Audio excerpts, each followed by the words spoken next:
Hello everyone and welcome to the Hearthstone World Championship. I'm Raven and joining me to kick off the show and kick off the weekend is Sottle. Welcome my friend, like a child on Christmas Eve. I heard you couldn't even sleep being this excited for this tournament.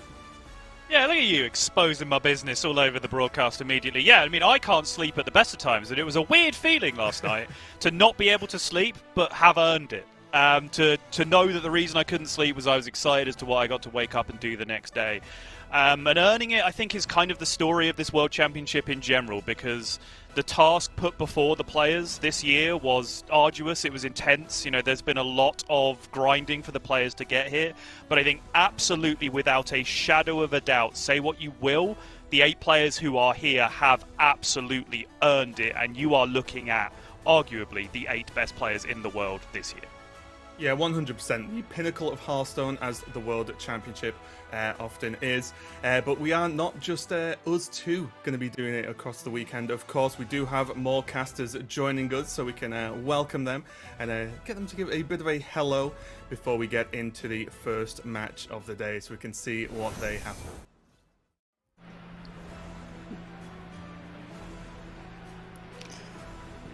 I am super excited. I also had a lot of trouble sleeping last night, just being so excited to be here to see these players and to share their stories as well, because it's kind of interesting. We have some players who, you know, kind of did really well or popped up in the early tournaments and then kind of just chilled on ladder. And we have some players who kind of did the opposite. So I'm really curious to kind of see how that plays out, how that might be different for those players across this tournament now after having those different experiences throughout the year. And I'll tell you what is also quite different are these lineups compared to what we were expecting to see. So I was doing a little bit of testing last night with some of these decks, in particular Levik's fake Reno deck, I guess we're calling it. I understand a little better the intent. We'll have to see if he can wow us again like he did with the Blood DK in that first championship and pull something out of the hat. But that one definitely had question marks on paper for me. Yeah, I'm just here so I don't get fined. No, I'm just kidding. Yeah, I'm super excited for this weekend. As Edelweiss said, there's a lot of weird, which is going to be interesting to see. But I'm just curious if Pocket Train's going to be able to continue this sort of streak of domination. He's the player that I'm going to have my eyes on throughout the course of the weekend. And if you look at like his sort of track record, like top 4 into finals appearance into win, curious to see if he's going to just continue that momentum or if that means he now has to reset from the beginning, because he went top 4, then second, then a win. I think now he has to reset and go back to top 8 and then top 4 and then second and then win. So that's that I'm keeping my eyes on this weekend. Yeah, and I'm just going to see who looks the most relaxed. Pocket Train said after his win last time around that he was finally able to relax because he'd already qualified, and then he won the tournament. They put in so much time, as Sottle alluded to, and I think whoever can just treat it like another day grinding on ladder is probably going to be one who comes out on top here. So let's see if they can do that.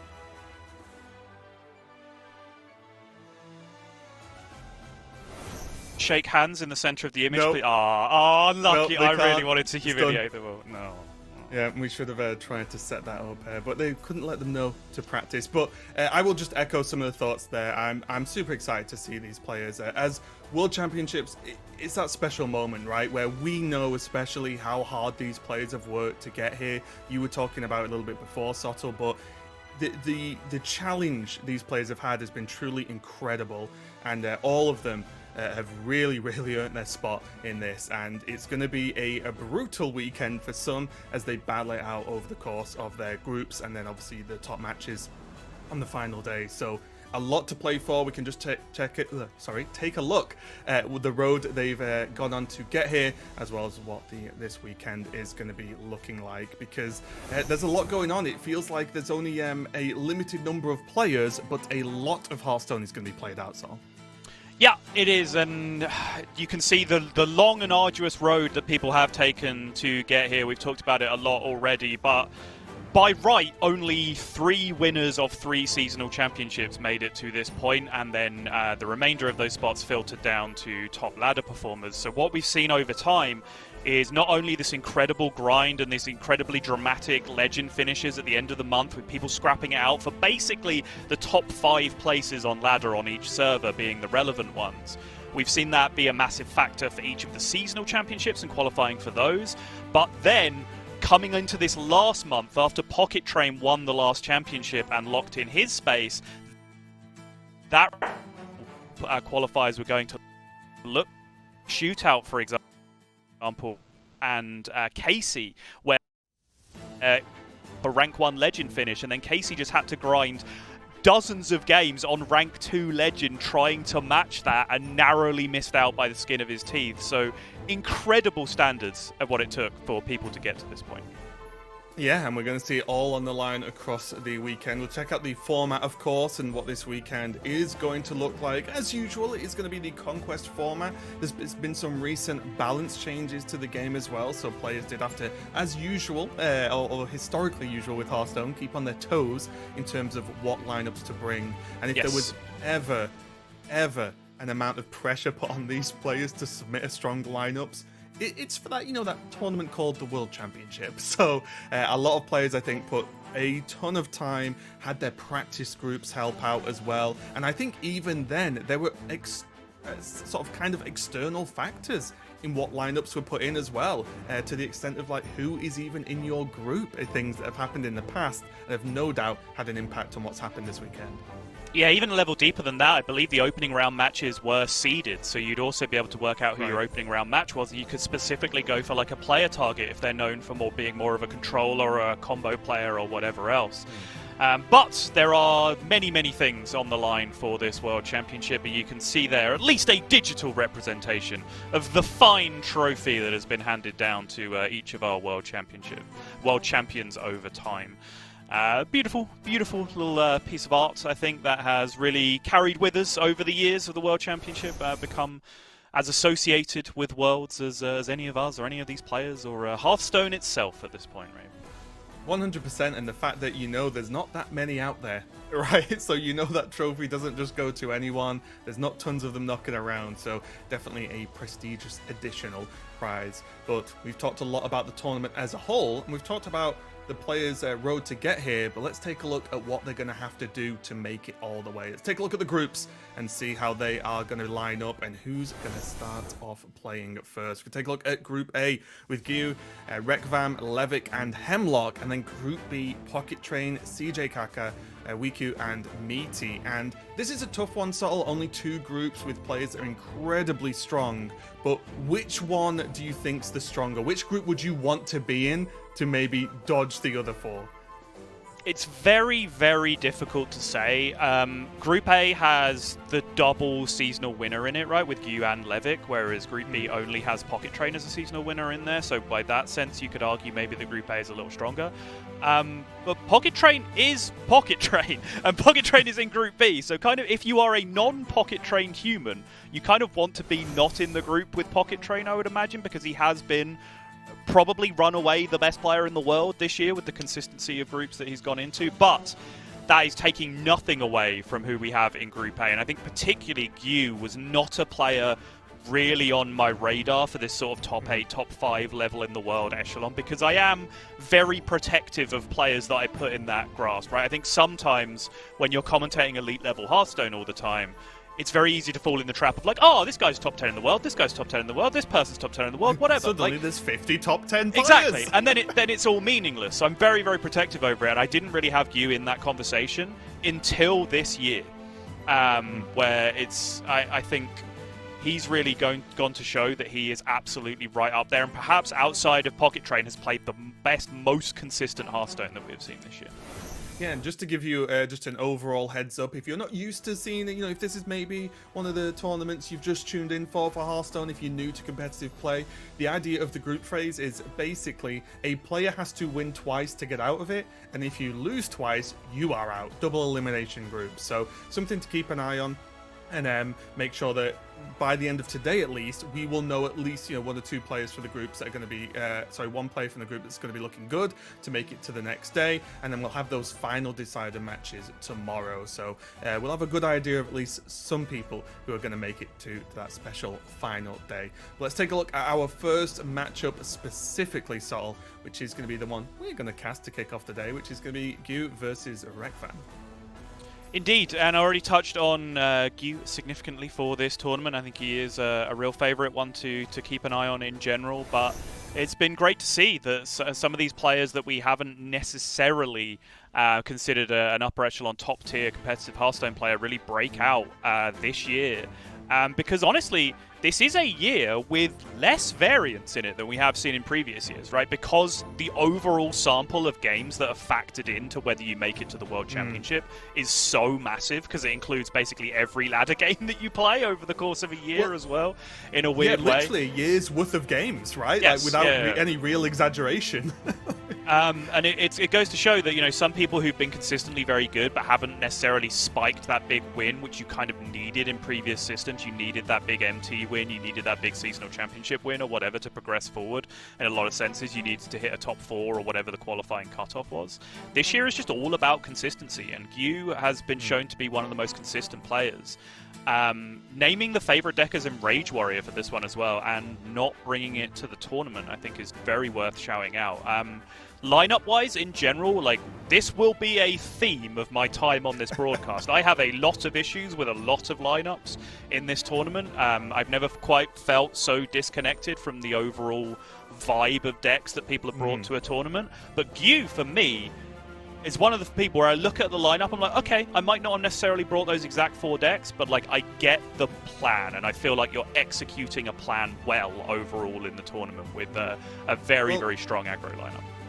Yeah, I was just going to say, let's take a look at a deck I think you do agree with and have been talking about in terms of your own sort of preparation for Worlds, like we want to do as casters, which is the Mech Rogue. And it's a deck we've seen historically do very well. But what made you think of this, and what do you think Gu's thinking in terms of this specific sort of pocket meta for Worlds? Yeah, I mean, I could take up the entire length of the rest of the broadcast talking about various levels of thought that go into this, because generally, like, the players will put tens of hours into lineup preparation and trying to break it down, right? But to me, my idea was that the top 8 elite best players in the world aren't necessarily going to over-rely on Highlander decks, because they'll feel that they can get more agency out of 2-of decks. And then because of that, everyone will understand that and mean that Plague DK, for example, won't be a big performer. So you end up with a kind of mid-rangey or combo-heavy meta, where something like Mech Rogue that can just play 1 minion and just spiral it to oblivion can punish those kind of decks before they can really get established on board, and there wouldn't necessarily be the big control tools existing in the meta to prey on that. So for me, Mech Rogue was a deck that made my lineup as I was role-playing that I was actually still good enough to play at the World Championships. Ooh, still good enough. Not like me, I knew I was never good enough. End of 2015, I reckon I was about there. I'm just saying, alright, come on. For a split second, I thought you were going to be like, no, about 2015, I think we were both good enough. No, none of that. Saul's just talking about himself, of course. His opponent, of course, is going to be Reqvam, a player that we've known for a long time now, and kind of the opposite of what you talk about of, like, sort of newer players to high-level competitive. We've known Reqvam for a while, but I feel like this year has been such a big one for Reqvam. It has. So I was just mystified for a second looking at the recap there going, you have lethal, just attack face with the thing, what's going on? Just absolutely froze me in my boots. Not started casting yet. Yeah, I know. Reqvam, though, I think very, very popular player, has grown as a content creator and a streamer recently as well, and really built up a following of his own. Is a good friend as well, as you see here, of Pocket Train, as they went head-to-head in a previous Masters Tour. I believe actually prepared together with Pocket Train and Meaty. Now, Pocket Train and Meaty ended up bringing the same lineup. Reqvam, on the other hand, feared a heavy control strategy from Gu, as far as I understand it, and didn't necessarily feel that he could bring the same lineup as Pocket and Meaty. And it goes into that thing we were talking about earlier, where you know your initial matchup. You know, there is a realistic chance in your group you can just beat the same player twice and get out of the group, right? Even if Right. you lose to everyone else. So prepping for that initial opponent does have a lot of merit to it. And Reqvam, I think, felt if he went with the lineup that Pocket Train and Meaty went with, was just going to suffer on percentage to Gyu, but actually has ended up getting that read wrong, and Gyu has gone with something completely different than they expected him to go with. So pretty interesting stuff. Yeah, and even when we just look at just the headlines for these decks, obviously Paladin, guess what? You'll see Showdown Paladin quite a lot over the course of this weekend in terms of its in the lineups, maybe not so much in actual games, but I think this one's the surprise factor, which is this warrior. You sort of touched on in terms of how the deck building and the aspect of it, but what do you think of this warrior? I think overall, maybe outside of the box that is this one group, but what do you think of this deck overall? Do you think Reqvam's in for some trouble? It remains to be seen. Like, so here's the thing with tournament preparation, right? Like, if you get the lineup like me, where you're like, okay, people aren't going to bring Reno decks and heavy control, so we can just play like these Naga Priest, Mech Rogue style decks, right, and beat people up. Suddenly, the people who call the bluff on that, right, and say, no, I'm bringing the control stuff, suddenly those have the advantage because they've gone the one level deeper, right, which is where Reqvam has kind of ended up in this position. The problem is, within Reqvam's lineup, Odin Warrior is an outlier. It's not like Odin Warrior is part of an overall strategy where it's a hard control lineup, because actually that might be in a decent spot against what Gyu is doing. It's the fact that Odin Warrior is this one solitary slow control deck in a lineup that otherwise has a very fast combo deck in Nature Shaman, and then two very aggressive decks with Sharpshooter DH and the Paladin. So it's the one kind of standout deck that maybe just doesn't necessarily fit in with the overall theme. But I think Reqvam has a lot of faith in it. He's messed with the build a little bit in terms of, he said cutting some of the bad cards and just replacing them with two of the good cards. Now, this is a debate which we will hear endlessly throughout this tournament, I am sure, about how many 2-ofs you are allowed to play in a Reno deck. I don't like it. I think 1 2-of at most is as far as you can go with it. Looking at like Splish Splash Whelp in Druid, or I know like Highlander Hunter isn't something that's made it to this tournament, but Buzzard in Hunter, for example, same kind of thing. One of the best cards that you can tutor out of your deck in some way, kind of fine. If you can at least listen to the argument. But 5 2-ofs or whatever Reqvam has cooking in this deck just seems a little bit excessive to me. But I do also kind of vibe with the theory of like Highlander decks play too many bad cards, so I'm going to take some of them out and just play 2 of the good cards and be happy with my reduced consistency of Reno, particularly in a solitary payoff deck. But just when they get up to 10. Yes, but you best believe that the first time you see a big board on the opposite side and a non-active Reno in someone's hand with 8 mana, we are going to be talking about it. That will be happening. Okay, well, here we go. It's the first game of the Hearthstone World Championship. Reqvam on the bottom. On that warrior we've been discussing, and there's Reno nice and early. And Gyu on the top on the Nature Shaman. So Reno and Odin in the opening hand, just locked, loaded, and not quite ready to go for the Reno, I would say. But at least some of the key pieces available there for Reqvam. Meanwhile, Gyu has a pretty solid opening with the fish and having the Jazz base as well. Yeah, Jazz Base actually not ideal, really, to have in your opening hand. There's a couple of matches, like, maybe you could argue Quip Combo is kind of what you're interested in this matchup. I think Shaman Mirror as well, Jazz Base is okay, but in general, you want to draw Jazz Base a little bit later than this, because you don't want to waste early turns on, playing a 3-mana weapon, which really only has 1 charge in terms of impacting the board, right? Because generally you then sit on the second charge to then juice it up a little bit with the overload cards. Yeah, it was just interesting just to have it available, was my thought. And, just get it equipped and then let it sit there a lot of the time, potentially. But anyway, regardless, the Piranhas are getting ready to go if needed. Yeah, Gyu's in a decent spot so far, just having access to a good chunk of the early game, which is really what you want to do. We've spoken about this, previous Masters Tour plenty of times about this Nature Shaman, and the idea has not really changed too much. You still just want to play out on curve, put some pressure on while you build up to those disgusting high damage combos. Yeah, and that is definitely the point. That's the difference between, the mediocre Shaman players who will win the game where they draw a fast combo and lose the games where they don't, and the really, really good ones who can squeak out that 65% win rate that you're really looking for to be an elite level player. is just playing for tempo, right? The deck is such an underrated tempo deck with how it can abuse the overload mechanics to just chuck stats out early that other decks can't necessarily compete with. And even schooling, as you see here, right? Like Reqvam forged the Bellowing Flames.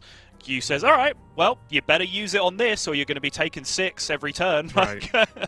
and that's a significant number, right? That's the big deal. Like 6 is, or like 3 damage per turn. It does stack up when you're against this kind of matchup. So we do see Reqvam just respect the fish. And, and it would become 6 very quickly, right? Because next turn you drop the 1 fish down and you're pushing 3 and 2 with the 2 you already have in play, and then that leaves 6 damage in play that the Reqvam would have to deal with. And it just absolutely has to respect it. Use one of the best removal cards in his deck on 2 generated little fishies from Gyu.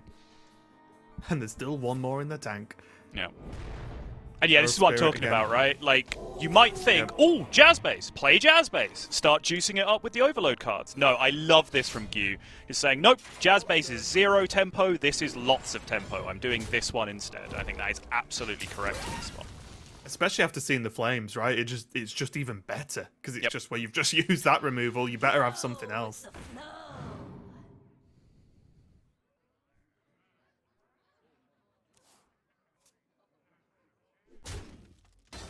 It's going to drop a knowledge this turn, okay.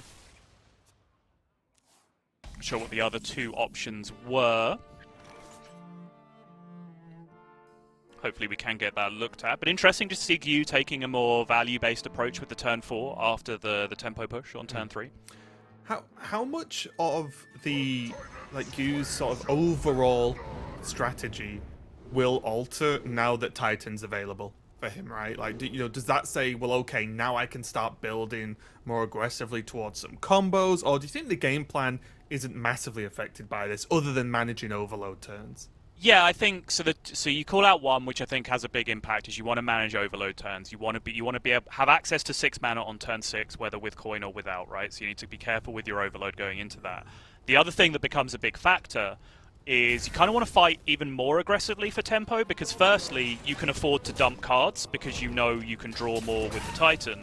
Secondly, you want to be ahead. Against a control deck, you want to be significantly ahead when you play Titan, because you want to use the draw 3, right? That's the best option, because that is what maximizes your damage up to the 48 plus range that you might actually need against Control Warrior when you start stacking up those overload cards. If you play a little bit too slowly and fall behind, you might actually have to end up using the AoE option. But ideally, you really want to be going for that draw as aggressively as possible. And you see here, this is basically exactly what I described, right? Clear up the board, drop some minions in play, use the coin, dump 3 or 4 cards from the hand and make some space. This is about as clear a setup for that Titan as you're ever going to see.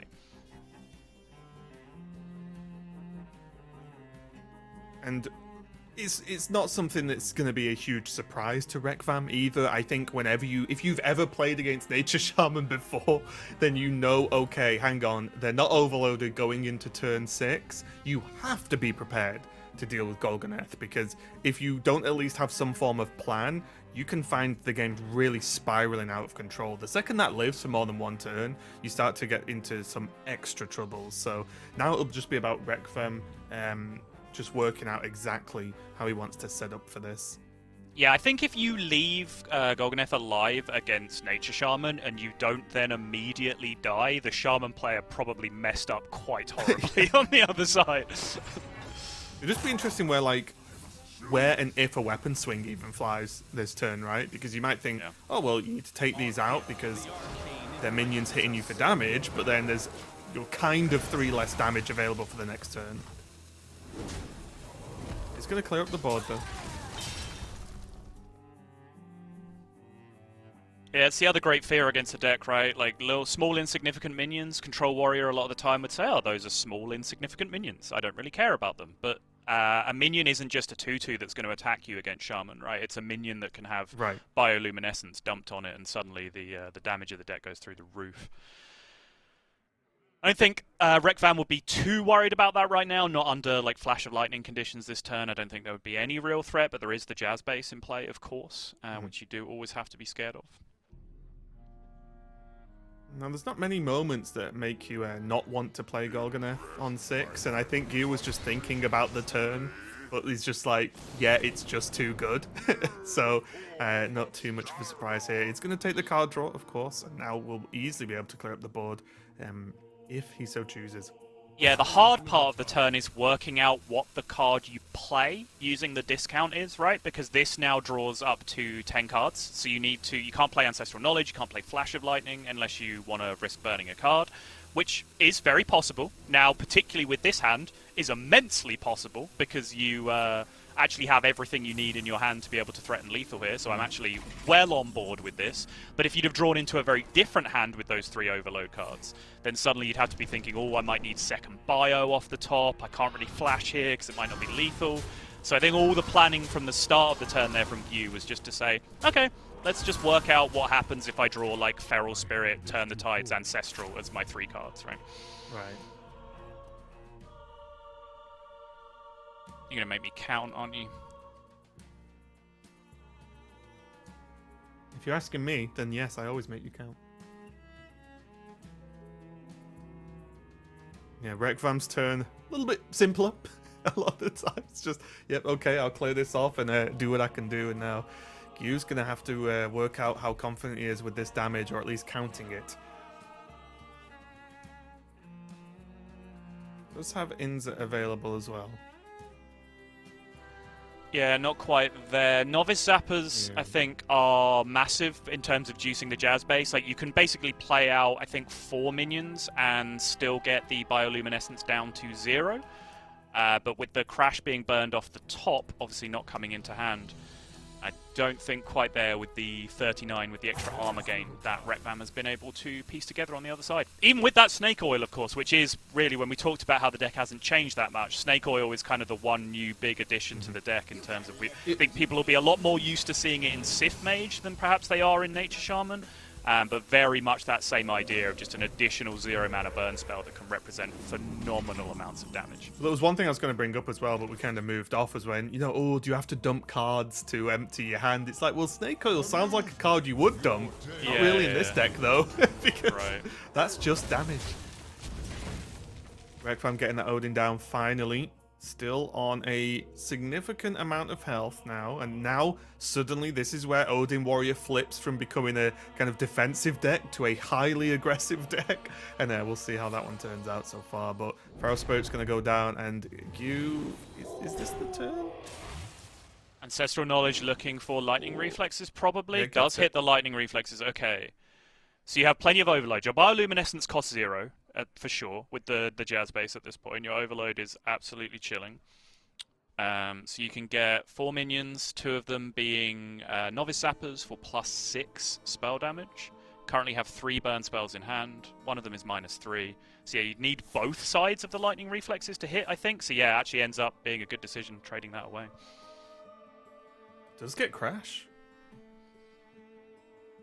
This is always the interesting question, isn't it? It's like, if it's not lethal, how hard do you go in anyway? Because crashing this board is relevant, right? Like, just getting rid of an 8/8 is a pretty big deal. Assuming the spell damage comes down, of course. For sure. And you know as well, very irritatingly, your opponent just played Odin last turn, so the Odin coming down is a big deal, because not only can they now threaten lethal back the other way, but you know they're extremely interested in just gaining armor on this turn, right? Which is the #1 thing you do not want them to do. Yeah, and the Reno follow-up as well. Absolutely huge. Yep. I don't know why, Sol, and I don't know if you're with me on this, but when I first started playing Reno, my brain just told me it would get rid of the whole board and not just opponents. So every time I played it, I was like, oh yeah, I still have a board. This is insane. Yeah, I think so many people had to go through that vibe, because it's just, there's something in the back of your brain like, well, there's no way I get to keep a board. That would be ridiculous, surely, at this point. And the problem now is, Yu only has 1 board slot, so suddenly Bioluminescence doesn't look that cool anymore. Yeah, so talking about what the Odin actually did, specifically, this is something that I was going to call out, was A, It got rid of the Snake Oil, right? It does not kill the minion and activate the Death Rattle. It just outright vaporizes it from the board, so no Snake Oil went to ham for the extra damage. And also, only one board space means only one spell damage or 2 spell damage with Bioluminescence if you drop it down on a spell damage minion. So as something that we are going to have to keep a lookout for in those matchups of the decks that are playing Reno that we can't even really call Highlander decks going up against Nature Shaman, is sometimes it might just be correct to play Reno not even to remove a board. Just play Reno purely for the showdown effect, because it's the number one most guaranteed way that you can buy yourself an extra turn against Nature Shaman specifically, right? Like, they just cannot kill you with one board space. It's just never going to happen. So, yep, step 1, Reno in the opening hand. Reqvam drew enough of the 2 orbs for it to be active on curve. Got the job done. 1-0 Reqvam. And how relieved do you think Reqvam is? Because obviously this warrior, there's a reason there's 1 in the whole tournament, right? Yeah. So how much pressure do you think this lifts from Reqvam? Obviously, he's nowhere near winning the series yet. He's won 1. He still needs to win 2 more. Things can still go wrong. But do you think this puts him mentally in a great spot? I think so, yeah. I think particularly with some of the dynamics that I talked about going into this series, where, you know, Reqvam thought Gyu was going to go one way and kind of put a lineup together with that in mind, and then Gyu kind of dodged left and didn't quite go with the thing that Reqvam had predicted. So Reqvam maybe had a little bit of buyer's remorse with the lineup. That can be a big deal overall.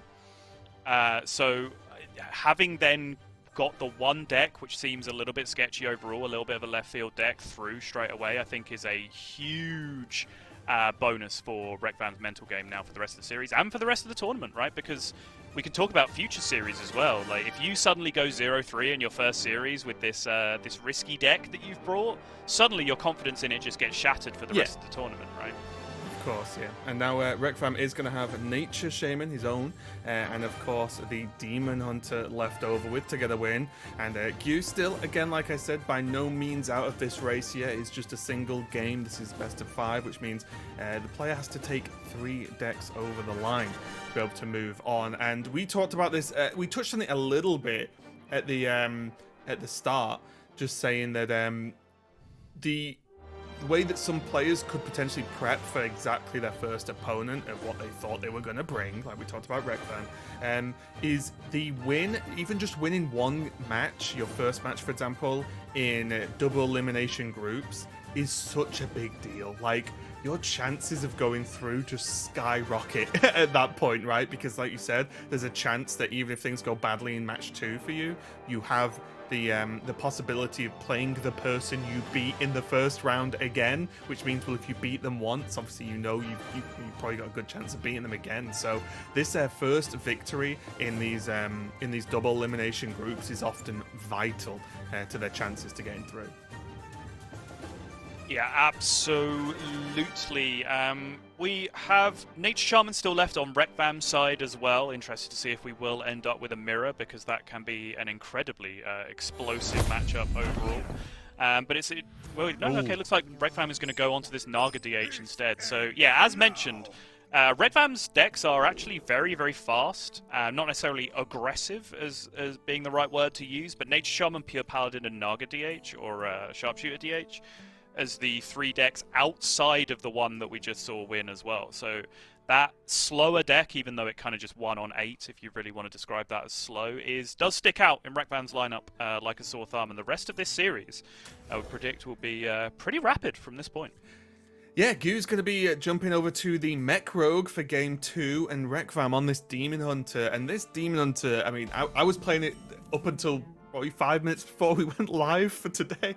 And it's a deck that I feel like you slip once and you probably just throw, right? Obviously, these players are a lot better than I am, but in general, I feel like it's a deck that is incredibly powerful, but also incredibly punishing, because you do have even though it feels like you have unlimited damage, you do have to manage your resources from what I feel turn 1 onwards, and if you mismanage that, you can find yourself in trouble. Yeah, and you suffer massively with Demon Hunter against decks that can play for the board better than you can, right? So we're looking at decks like Mech Rogue, decks like Naga Priest, which we'll see a little bit later on from Pocket Train and Meaty. Those are decks that can explode on the board much, much quicker than you and just get ahead in the early turns.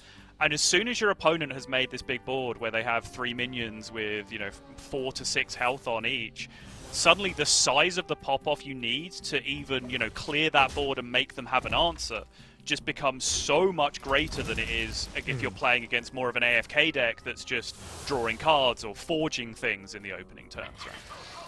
You're gonna see a very early Mimiron as well from you. Reqvam leans back in the chair thinking, right, okay, there's a 3/6 on the board. I'm gonna start using resources, and this is where things get painful, even this early on. Yeah, actually, Reqvam may have felt okay with this coming down. Like, I think with this particular hand, Reqvam would have been a little bit more scared of a stealth minion than the 3/6 Mimiron coming down, right? Because it didn't really have much to do this turn apart from shoot some removal spells at a minion, so actually not the worst thing in the world. I guess with exactly Falarin in hand, right? Like, that's something. Because otherwise, his hand's looking pretty dry. And of course, this Demon Hunter deck can draw cards in a very rapid state, especially if they get hold of the Sigil. But until you have those cards, you don't have them, right? So this could be pretty dangerous. But again, that the Falarin is going to be able to do at least some recovery. But there's your stealth minion with the spider coming down. So Reqvam now needs to, once again, hope to get some answers pretty soon. Oh, okay. That's always nice. Yeah, that's always nice to see. Rush as well on the Dogger. Yeah. 3 mana, 2/6/6 rushes coming out next turn.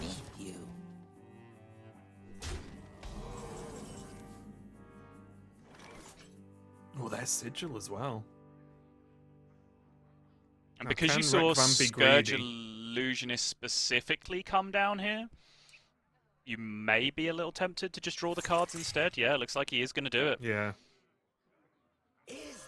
Because I think the thing is, I feel like if you don't do this now, it feels unlikely you're going to play it and it's going to matter. Whereas I think this is going to really matter next turn. Like, Sigil of Time popping off is like so huge for this deck. But I think if that board that you saw from Gyu was like 4 health mech, 3 health mech, right? You would have just played the Wolves, traded in, value traded, been ahead, had a massive board, and just gone, okay, I am so far ahead now, I'll play Sigil of Time next turn, right? And we'll go from there. Sure. But because it was specifically the Scourge Illusionist, you're just like, okay, well, all I'm really doing by double trading with the Rush minions now is accelerating my opponent's game plan of drawing the broken Death Rattles and going from there. So let's not do that. Let's draw cards instead. I like drawing cards, and so does Demon Hunter.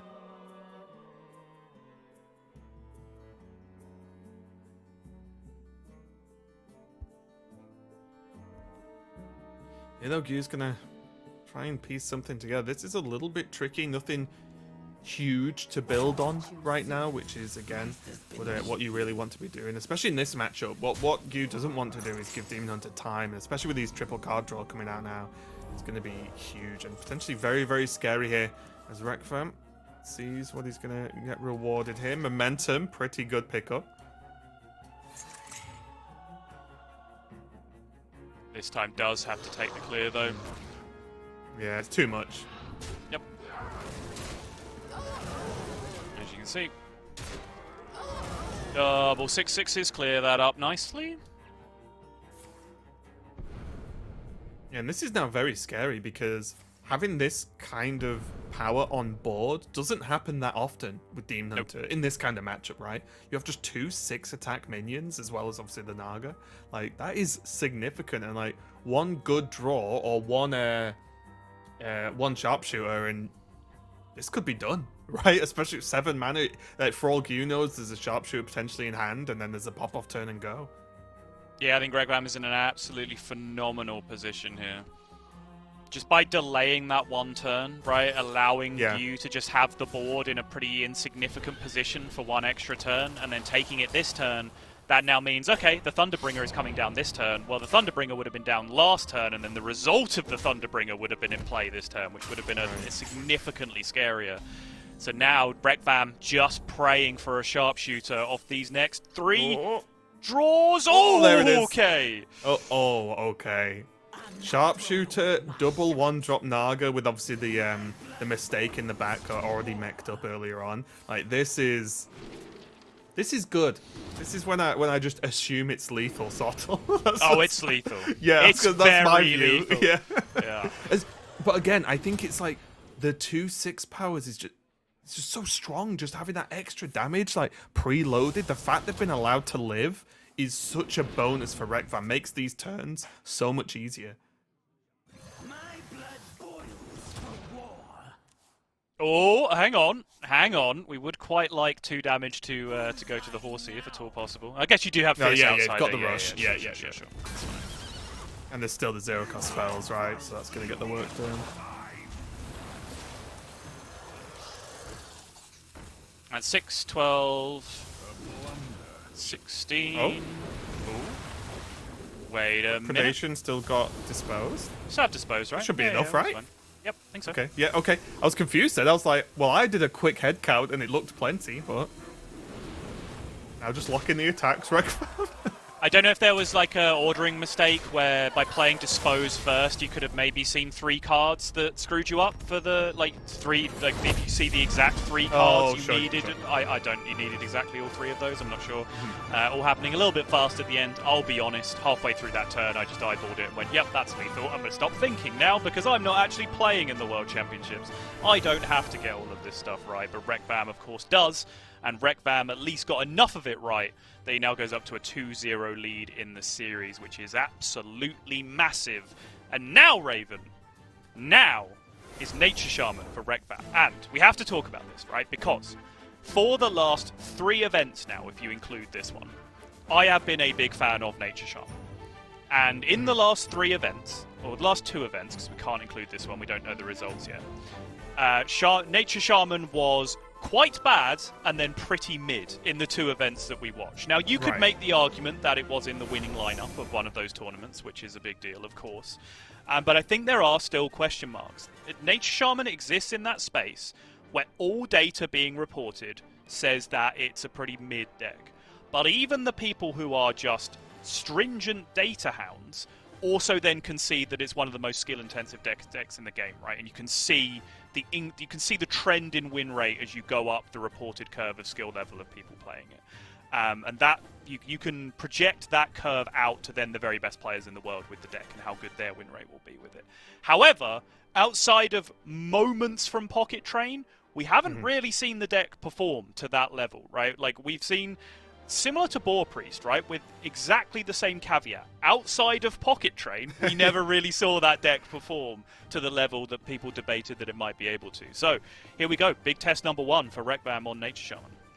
Yeah, and I think there's something important as well where, of course, Nature Shaman's been in winning lineups, but because I think we were talking about before we went live today, where I was like, I feel like the deck isn't bad by any means. It just feels very mid, but I think a lot of it is perception based, because when it loses it feels like very flimsy and like it's not really achieved anything relevant in the game, but when it wins it seems like it's wielding the power of gods because you just die, right? So I think a lot of it is one of those things we, people do like to talk about sometimes with, yes, on one hand there's the statistics, but on the other hand there's like the emotional reaction to decks and how they win or lose. And I think Shaman's definitely one of them where, as you said, when you watch Pocket play and Pocket's, winning things and it's like, looking these crazy turns, these big setups, it looks fantastic. But then when you look at those, either on ladder or even just other competitive players, even just taking losses, which are completely reasonable losses, you can't win every single game of Hearthstone,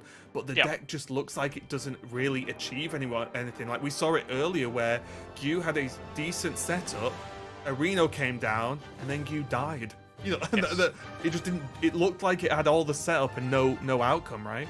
And I think a lot of that is perception based, but I think the bigger question is when you wind it back to what we talked about at the start of the show, which is, it feels like, and from what I understand from seeing what the players have spoken about, lineups were kind of hard for this tournament. So why not take the deck that, if it's at worst you think it's mid with a bit of extra spice on top, that's probably better in some responses than people rolling the dice with, oh, this this deck might be good that I've not had time to test that much, because a lot of these plays that are bringing Nature Shaman, as we've mentioned, the deck's not changed too much in recent history, so then suddenly they're very comfortable with the play patterns of the deck.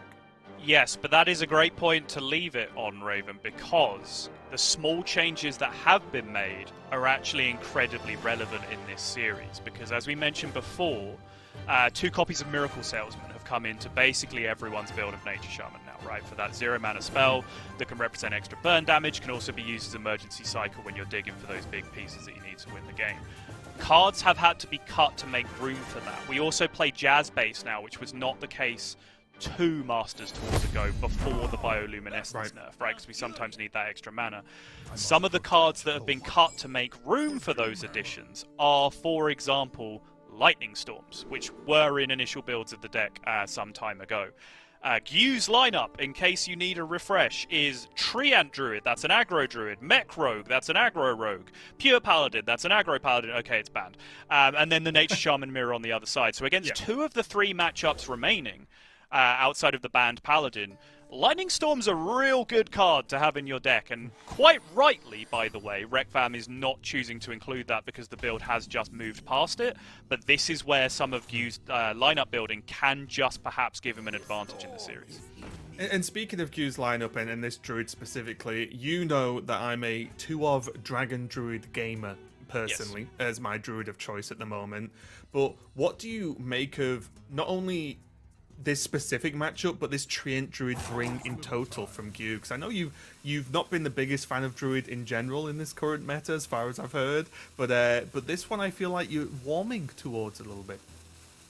I think so. I would have rather gone all the way to a Highlander Druid, right? So I think this is a very weird topic to get into when there isn't a Highlander Druid on the screen, but I think you can play maybe 3 2-ofs in Highlander Druid of the cards that specifically tutor each other, right? The Forge card, the Nourish, and then Whelp, because Whelp is absurd. It's one of those highest win rate opening hand cards in Hearthstone. You know, it's one of those. You can play 2 of it and make the argument. Sure, I'll listen to you. I'll respect your opinion. But for me, I would have gone either pure Highlander, with just like 2 Whelps, or a all-in 2-of more aggressive Druid, right? Which calling them an aggro deck is a little bit misleading, but this Treant Druid and the version of Dragon Druid, which is just 2-ofs everything with Dragon Golem, right? Like, they're quite similar in what they try to execute. Fast ramp, a little bit of setup, and then a wildly explosive, massive board very, very early on in the game. And I do think there is room in this tournament for those kinds of strategies. Well, so far in the early turns, Gyu has gotten some ramp off. The Splish Splash coming down as well on these turns. That's going to be really nice. Reqvam, though, does have the Piranhas out and going to be able to at least deal with these. But can he deal with the sheer volume of mana that will be available to Gyu now, especially with Topian in the hand, potentially for the follow-up? Yeah, Topior in hand, Cactus Construct in hand as well, and all topped off with the Avenge card as well. Sorry, the Infuse card. It's the Battlegrounds player in me coming out. It always takes me a second to readapt back to talking about Constructed. Oh, looks like Gyu's glitching a little bit there. He's back. It's just too much caffeine. Happens to me sometimes. I'm so hyped! It's freaking worlds! I'm vibrating! Now, this could be a coin coming out here for Reqvam. He can land the Golganeth. Doesn't seem too terrible. Yeah, I think this was. I think you were a lot more excited about the coin Golganeth play before you saw your opponent go exactly ramp into Topior this game, and now you're a little more upset. But I guess my worry is, like, when is Golganeth getting better? Right, like, yes, it could help clear a board, but I think the problem is then you're waiting for them to build a board, right? Yes. Whereas I just think just play the Golganeth now, help deal with this, and you have it on board now, and then can follow up with things, especially with Crash in hand, right? And I do think that is the concession, right? Is where you have to say, okay, I kill my opponent before they do anything that's immediately lethal to me on the other side. 'Cause if you're throwing away your Golganet, you don't have Lightning Storms in the deck anymore, right? So Crash becomes the only AoE that you have available. So if they do make that massive tree and cultivation, blah, blah, blah board, particularly with Soul of the Forest dropped on there as well, you're kind of just saying, okay, I don't clear that board when it appears, I kill my opponent when it appears, or hopefully before. But you do have to be comfortable in your own mind that that's kind of the line you're now committing to at this point. Oh, did we Cactus Construct a Cult Neophyte, by the way? Is that legal? Can we get a stature check, please? Is Cactus Construct legal, Sol? Because it's such a good card. Like, why is it so good? Every time I play Druid, I draw that on one. I'm like, I feel like I've already won the game.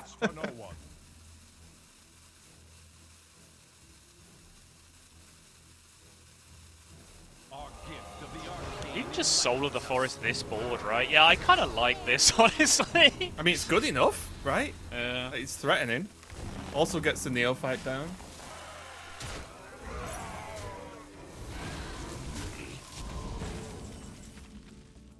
+2 on the spells means your opponent gets to do basically nothing. Oh, sorry, it is only +1. I'm just looking at 2 Cult Neophytes on the board and going, well, it must be +2, but that's not how that works at all. Imagine. Yeah, let's buff Cactus Construct. Yeah. Can it just activate Battle Cries as well, please? Thanks. And what does Reqvam really do at this point? I'm just looking at his hand thinking, well, Neophyte's a good card.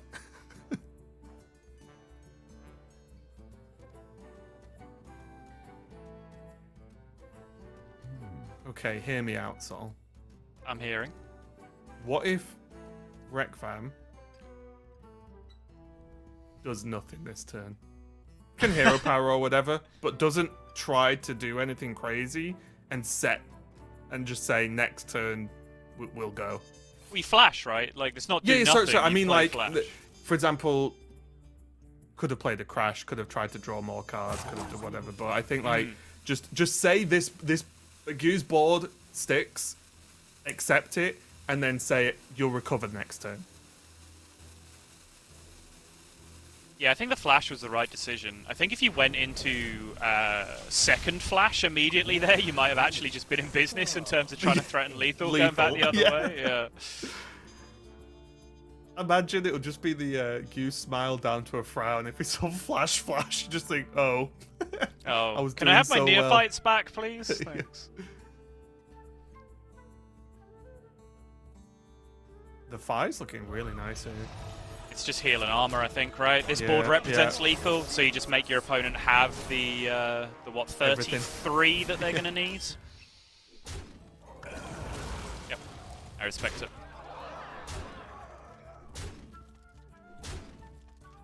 Second then I thought Reqvam was going to overdraw, but he doesn't, right? He's on 9. Another crash? Oh, those are nothing, though. You have to pay mana for something that does not really affect your lethal at all in order to get the second card here. Opportunity number 2 is just to bail and just say Tumbleweed Crash this turn. Yeah, Reqvam didn't come to Worlds to be a coward. Flush again. Feral comes down now. If he flashes, he can no longer bio this turn. Okay. Whoa. Okay.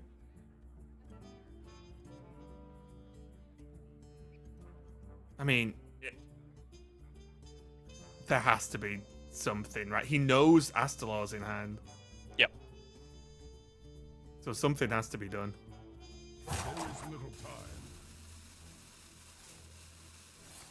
So just double crash. Yeah, sure. Triple.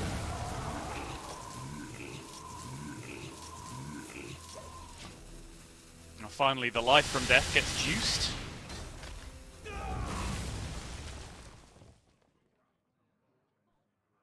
Problem is that so much potential damage from Reqvam just used to just not die this turn. And even then, it's still not looking great, is it? Innovate. Oh, is Oh, that enough? no. Yeah, it's enough. You now have, because of the 2 innovates, you now have this to go Oh, face, this 1 over. You have 14 instead. Even then, you have the hero power still to go. Okay, well, Gu fights back. He's not going to be swept in the first match of the World Championship. And the Treant Druid looking very, very powerful. And you mentioned it, right? Like, with Lightning Storm not really being in the deck anymore, it did mean that Reqvam had to fall back onto using what is normally big combo pieces just to try and stabilize and live, even though that was a bit of a long shot in itself.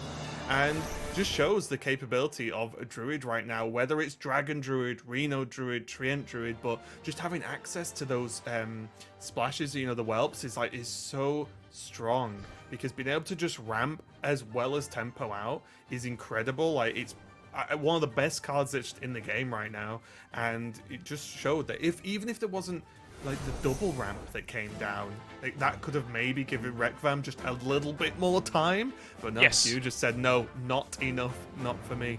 Yeah, if it wasn't exactly double ramp, then Reqvam could have coined Titan into a board that A, didn't have a 6/6 Topia on it already, and then also the Topia just wasn't played, so the nature spells did not get 3/3 Right. rushes that came out and just value traded all his stuff and then got Soul of the Forested. So I think he actually may very well have been favoured with just one Splish Splash Whelp, with that exact hand being the same otherwise, and the rest of the hand was fantastic. I think also, I didn't count the exact number, but I think if the first Lightning Reflexes had offered Bolt or Crash, then he was very much in business of being able to find a lethal that turn immediately. He had enough nature spells so that a discovered Crash could easily get down to 0 before he had to play it in the first place, and then you can maybe pick up another lethal spell off that on the second one. So a lot of things going against Reqvam, but Raven, I feel like this is what I've done for are we 3 gonna say straight the same tournaments thing? now, is come up with excuses for why Nature Shaman Honestly, isn't winning. it shows, I mean, we've been doing this together for a long time now, right? Let's be honest. But it shows how in sync we are. Was my exact thought was, so Shaman's lost every time it's been on screen so far. Yep.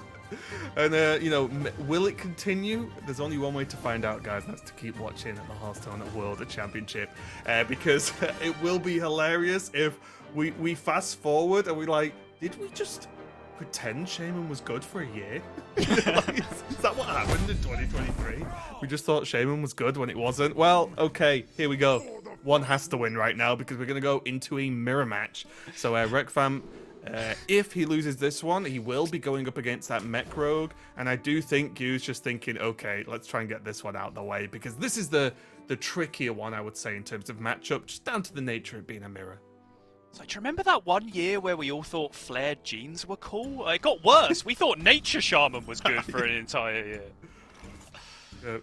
And it'll be great because the rest of the casters will just be like, what are you on about? That was just you, Sol. Don't try and pull us into this. That was literally just you. We all kept saying it was trash. Here though, Gu, starting off with the Piranhas though, so the schooling in the opening hand is going to be fantastic, as, especially when he learned that Reqvam does not have access to the fish yet, so already Gu is going to be getting off to a great start, because I imagine we are going to see these fish just thrown out. Yeah. Oh, okay. Wow. Things have progressed very rapidly since 5 or 6 seconds ago.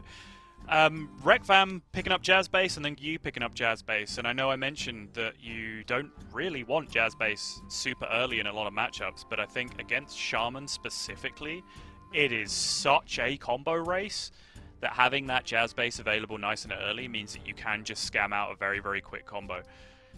So both players having it here does level up the playing field quite significantly. Was this going to be coin as well? Because if it is, I love it. Yep. Get all the Piranhas out.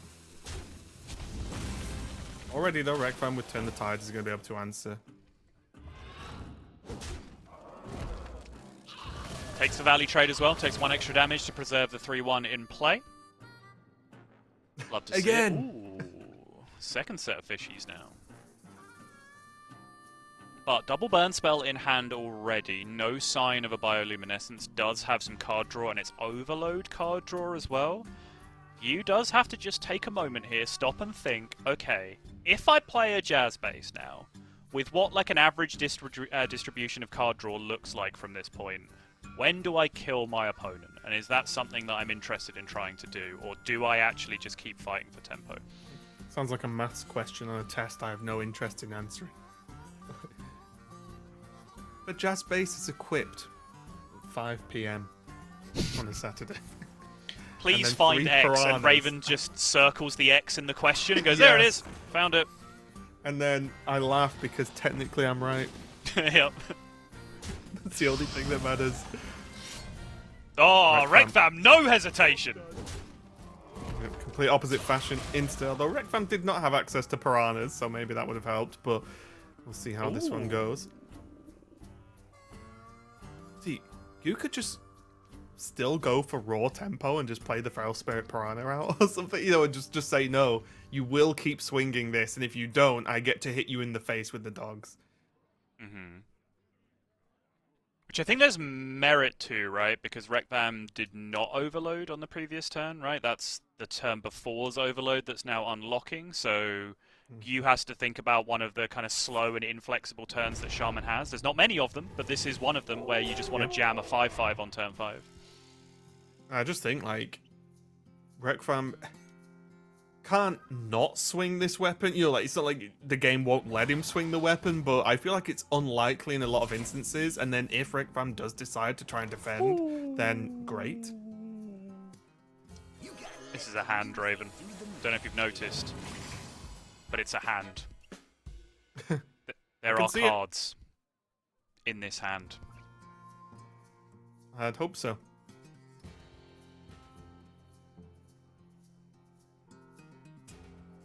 Now, is this the turn where it's ancestral knowledge?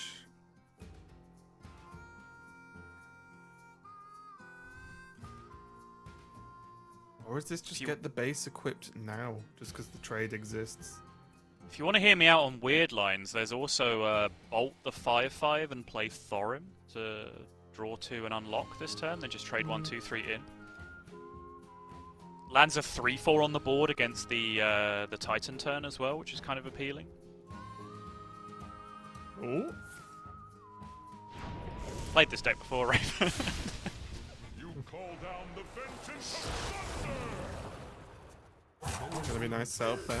Gonna be pretty resilient. Does get rid of the, Oh, very nice draw as well. Actually finds something to do with the 1 mana that you unlock as well. Really, really nice. And even if you're expecting that's potentially gonna get AoE'd away, you just great. Whatever. It's not a big deal. It means they've not drawn tons of cards with Gorgona.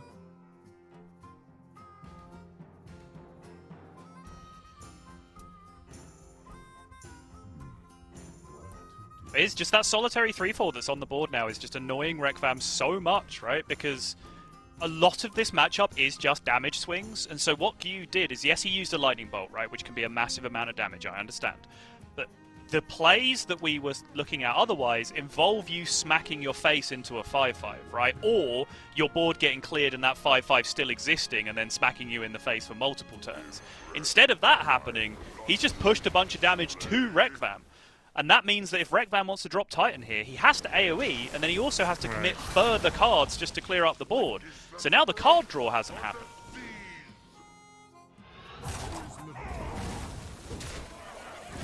He's going to take the tempo turn here, I believe. Get the double discount on the Feral Spirit. Yep. Big fan of this. Pretty much has to, or Gorgona's way too susceptible to just dying, right? There's so many more cards that kill it if you don't get these Feral Spirits up. So yeah, I like this from Reqvam because Reqvam's key priority now is getting that card draw locked in and Gorgona not dying for at least 1 turn. And I've got some good news for the Reqvam fans. I don't think it's dying.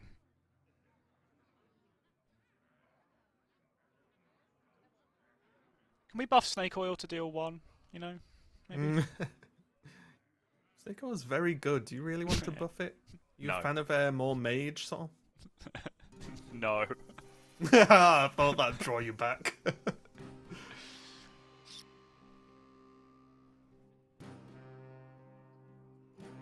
So frustrating, right? Double turn the tides, double rush, take out the 2/3s, 6 attack. So close. What if you just aim the snake oil at Golganeth and just hope? Just hope the game bugs. Yeah, just or hope it just distracts them because it's snake oil. Yeah, Reqvam's eyes widen. Yeah. Oh, it's living. Oh, it's alive. Lightning reflex as well. Okay. Still no That's a lot of bio in stuff. hand. So when I said earlier that if you leave a Golganeth alive against Shaman and you don't die immediately, the Shaman on the other side has done something very, very badly wrong. That thing that Reqvam has done wrong is stupidly failed to draw bioluminescence. Yeah, What imagine. a fool.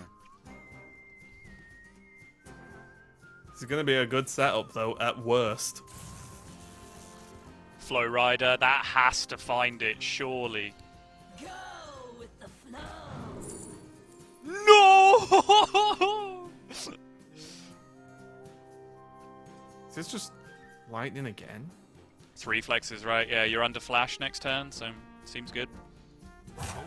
So you have, even if you don't draw either copy of the bioluminescence, you then have 4 shots to find it with the lightning reflexes. Oh, went for Okay, overdrive. there it Oh, is. there's bio. Okay.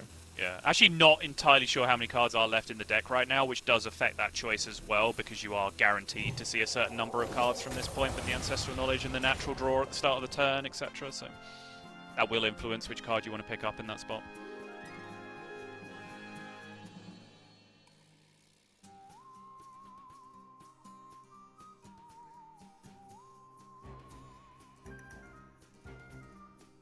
Yeah, Reqvam senses it. He knows this is close. He knows he's in an overwhelmingly positive position. Reqvam's just confused. It's like, that was a Yeah. mistake. And he's like, wait, was that a mistake? Or was he noting the mistake? I just don't think Reqvam realised he had 2 mana left at the end of the turn. I think he thought he had 1 because of Right. the overdraft, I think. It probably threw him for a loop in the end. Sure. Yeah. Oh, yeah, because he was on... Yeah. Go with the flow.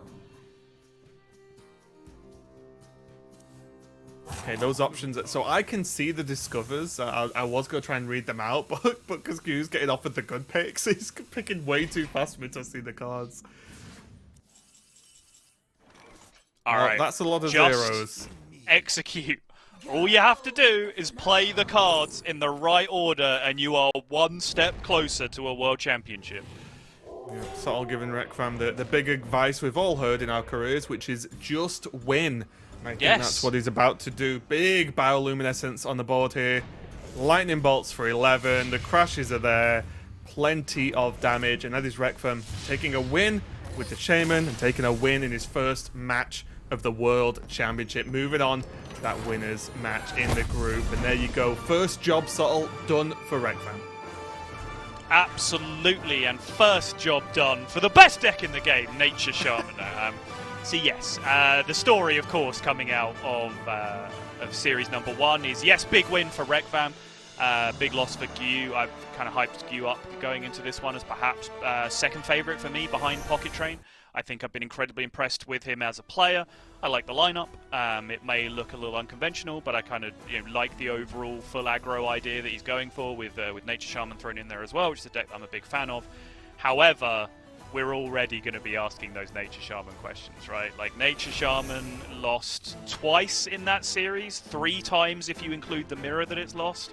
But I think the cleaner way to put it is the only game that Nature Shaman won in that series was, of course, the mirror. So something that we will have to keep an eye on as things progress. But I don't think Reqvam will care too much about that right now. I think he will just be delighted to have advanced through the bracket 1 step closer to that World Championship.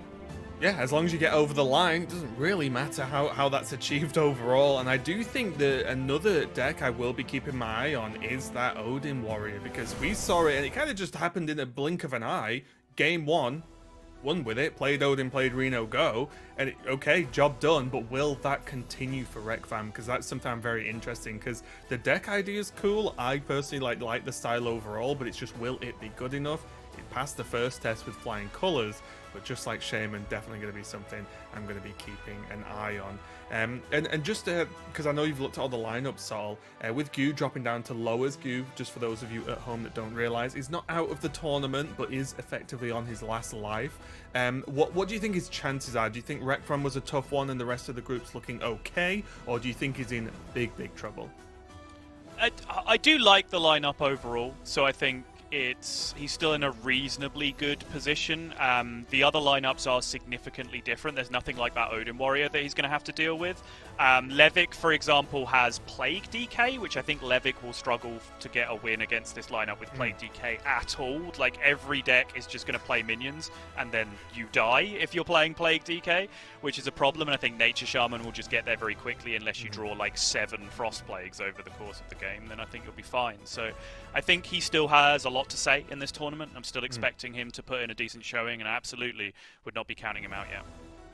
Let's take a look at who we've got coming up next, though, because we are going to still continue with Group A. We've just seen Reqvam take the victory over Gu, and as you kind of touched on for a second there, we've got Levick and Hemlock coming up for our next match. And of course, we'll do the majority of each group today, but the final deciders matches will be tomorrow for both groups A and B.